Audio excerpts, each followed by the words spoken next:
آج تک یہ بہت سارے صحافی، یہ جناب جتنے لوگ تھے، یہ سب آپ کے اوپر پٹواری بٹھائے گئے تھے. اور یعنی جاوید چودھری کو لینے لوگ کبھی اس کو مفکر سمجھتے تھے، اب آپ کو احساس ہوا ہے کہ یہ مفکر نہیں، یہ تو لنڈے کا مفکر ہے.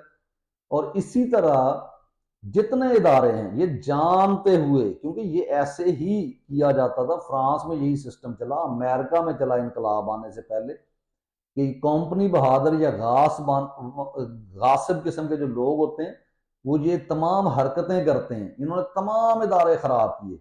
کیوں؟ پولیس والوں کی بیچاروں کی ٹوٹی ہوئی گاڑیاں، نہ ان کے پاس اسلحہ پورا، وہ اس لیے تاکہ وہ کرپشن کریں اور ہم بتائیں کہ ہم بڑے آرگنائز قسم کے لوگ ہیں. تمام ادارے تباہ. اب آ جاتے ہیں کہ اگر سارے ادارے انہوں نے تباہ کر دیے، 7.5 لاکھ جو ان کے ہیجڑے ہیں یہ کیوں نہیں کھڑے ہوتے؟ یہ کیوں انصاف کے لیے کھڑے نہیں ہوتے؟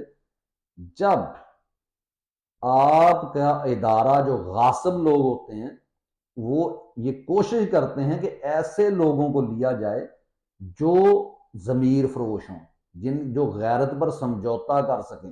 آپ کو لگے گا کہ آپ کی فیملیز میں سے بھی لوگ گئے ہوئے ہیں، آپ کی فیملی میں کمپیٹنٹ بندہ کوئی نہیں گیا، کیونکہ اگر وہ لوگ جو غیرت مند لوگ تھے، جن کے لیے ہر چیز پیسہ نہیں تھی، جو پیسے کی وجہ سے اپنا ضمیر نہیں بیچ سکتے تھے، وہ ان کی سلیکشن نہیں ہوئی. اگر ہوئی تو ان کو زیادہ ترقی نہیں دی گئی. تو اس لیے زیادہ تر وہی لوگ ہیں، اور یہ لوگ کبھی کھڑے نہیں ہو سکتے کیونکہ یہ سارے پٹواری ہیں.